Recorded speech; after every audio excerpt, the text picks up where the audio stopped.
आपण पाहतोय आपल्यासोबत तरुण मुखर्जी हे जोडले गेलेले आहेत। तरुण जी, हम देख रहे हैं यहाँ पे इस एक्सीडेंट में बिपिन रावत, इनकी जो तबीयत है वो थोड़ी सी नाजुक है और उनकी पत्नी भी उनके साथ थी। क्या आप कहेंगे इसके बारे में? एक तो बहुत ही दुखद घटना है। बिल्कुल। बिपिन रावत जी एक्चुअली मेरे कोर्समेट हैं। हम इकट्ठे इंडियन मिलिट्री एकेडमी में ट्रेनिंग कर चुके हैं। ये दक्षिण कमांड में, सदर्न कमांड में जब आर्मी कमांडर थे तब इनके साथ बहुत मुलाकात होती थी। और दिल्ली में जब चीफ ऑफ आर्मी स्टाफ बन गए, उसके बाद सीडीएस बन गए, उसके बाद से मुलाकात थोड़ी कम हो गई बिकॉज उनकी जो एक्टिविटीज थी वो एक्टिविटीज काफी बढ़ चुका था। एक उम्दे दर्जे का ऑफिसर है और मेरे कोर्समेट होने से हमें फख्र है कि वो एक पहला सीडीएस इंडियन आर्म्ड फोर्सेस का बन चुके हैं, जो कि आर्मी, नेवी, एयरफोर्स सभी को कमांड करते हैं। ये घटना तो बहुत ही बेहद दुखद है। मुझे ये लगता है कि जो प्रोसीजर है फ्लाइंग करने के लिए, सीनियर जनरल ऑफिसर को फ्लाइंग करने के लिए, और इस हालत में वो एक ही थे। ये ट्विन इंजन में फ्लाई किया जाता है। ट्विन इंजन मतलब जो इंजन में, जो हेलीकॉप्टर्स में 2 इंजन होता है। अभी एयरफोर्स मी-17 हेलीकॉप्टर के एक बहुत ही स्टर्डी और अच्छा हेलीकॉप्टर है। इसमें फ्लाइंग होने के लाइक एक्सीडेंट होने के चांसेस बहुत कम होता है। अगर कोई होनी होती है तो उसको टालना बहुत मुश्किल है। मधुलिका मैडम उनकी वाइफ हैं।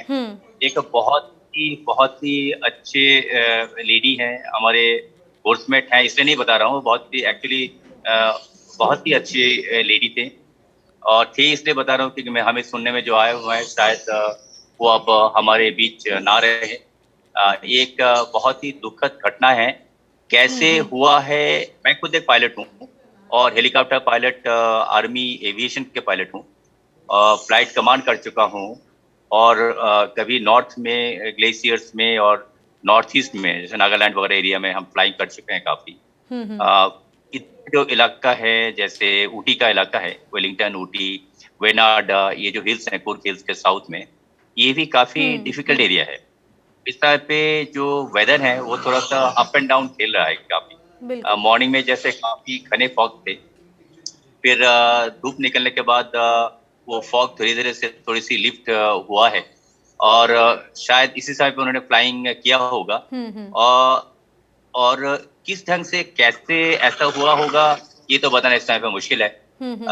मैं फ्लाइंग छोड़ के मैंने फ्लाइट कमांड भी कर चुका हूँ और बाहर भी जाने को मेरे को इंडियन आर्मी से मौका मिला हुआ था। जब मैं बाहर जाके किस ढंग से फ्लाइंग होती है, किस ढंग से फ्लाइंग में प्रिकॉशन लिया जाता है, फिर सेफ्टी एस्पेक्ट क्या होती है, इसके बारे में हमने काफी कुछ कर चुके हैं। इतना तो मैं डेफिनेटली बताना चाहूंगा। Indian army aviation flight safety के बारे में कॉम्प्रोमाइज नहीं करता है। बिल्कुल। और एयरफोर्स डेफिनेटली, जो कि हमारे मेन स्टे है फ्लाइंग में, हम उनके बड़े भाई मानते हैं। मैं खुद आर्मी एविएशन के पायलट होने के नाते मैं बताना चाहता हूँ कि एयरफोर्स डेफिनेटली हमारे सीनियर पार्टनर है फ्लाइंग में। वो फ्लाइंग सेफ्टी को बहुत तरीके से अपने दिल के यहाँ पे रखते हुए वो समझते हैं फ्लाइंग सेफ्टी क्या चीज है। तो ये जो हेलीकॉप्टर्स हैं इनके मेंटेनेंस एस्पेक्ट्स किस ढंग से होता है। हर रोज सुबह इसकी फर्स्ट फ्लाइट सर्विसिंग होती है, फिर बीच में फ्लाइंग के बीच में एयरक्राफ्ट स्विच ऑफ होता है, कहीं लैंड करता है, तो एक टर्न अराउंड सर्विसिंग होता है। फिर जब खत्म हो जाते है डे तब एक लास्ट फ्लाइट सर्विसिंग भी होती है। और सर्विसिंग या मेंटेनेंस लोग सर्विसिंग करते हैं, उसके ऊपर सुपरवाइजर रहता है, उसको फिर दोबारा चेक करते हैं। तो इतना तो मैं कॉन्फिडेंटली बताना चाहूंगा कि एयरक्राफ्ट का जो इंजीनियरिंग एस्पेक्ट्स हैं, एयरक्राफ्ट का जो स्टेटस होएगा वो तो डेफिनेटली सही होना चाहिए। लेकिन फिर भी मशीन है, तो मशीन में किस ढंग से कब कुछ होता है ये बताना बहुत मुश्किल है। मी-17 बहुत ही स्टडी हेलीकॉप्टर है। स्टडी मतलब बहुत लाइक पावरफुल और बहुत ही कम इसमें दुर्घटना हुई है, ऐसा मैं बताना चाहूंगा। बिल्कुल। लेकिन फिर भी ऐसा जो घटना सुनने को आया हुआ है, मैं बताना चाहूंगा कि ये एक दुखद घटना है। मैं खुद इस समय पे जहाँ पे एक्सीडेंट साइट है उसके नॉर्थ में हूँ वेनाड केरला का वेनाड में इस समय पे मैं एक कुछ काम के लिए आया हुआ था। तो और थोड़ी देर पहले मेरे को सुनने में आया, हमारे जो सोर्स है मेरे कोर्स के हैं, तो कोर्स के जो मित्र हैं उन्होंने बताया।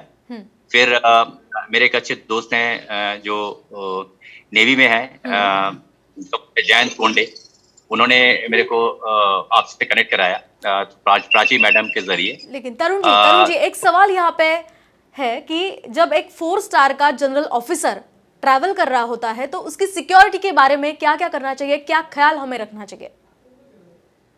देखिए, जो भी जनरल ऑफिसर, जो सीनियर जनरल ऑफिसर फ्लाइंग करते हैं तो पहले रिस्ट्रिक्शन होता है 2 जनरल ऑफिसर इकट्ठे एक प्लेन में नहीं फ्लाई करते। तो उस एक पहली बात तो ये हुआ। दूसरा है वो ट्विन इंजन होना चाहिए। ये दूसरा पॉइंट है। और उस सर्विसिंग का भी जो स्टेटस है, उस स्टेटस में वो बहुत सही होना चाहिए। तो जहां तक इस ताल्लुकात है, देखिए अभी इस एयरक्राफ्ट में इनके साथ जो ब्रिगेडियर लीडर थे वो जनरल ही थे, तो मतलब एक ही जनरल ऑफिसर था, पहला बात हुआ। तो प्रोटोकॉल जो था वो, दूसरा ये ट्विन इंजन एयरक्राफ्ट है, Mi-17 है, तो सेकंड प्रोटोकॉल भी सही तरीके से बिल्कुल पालन किया गया। और तीसरा पॉइंट जहां तक देखता हूँ वो है कि सर्विसिंग के बारे में, तो एयरफोर्स के स्टैंडर्ड तो मैं जानता हूँ, आर्मी एविएशन का स्टैंडर्ड भी देखता हूँ।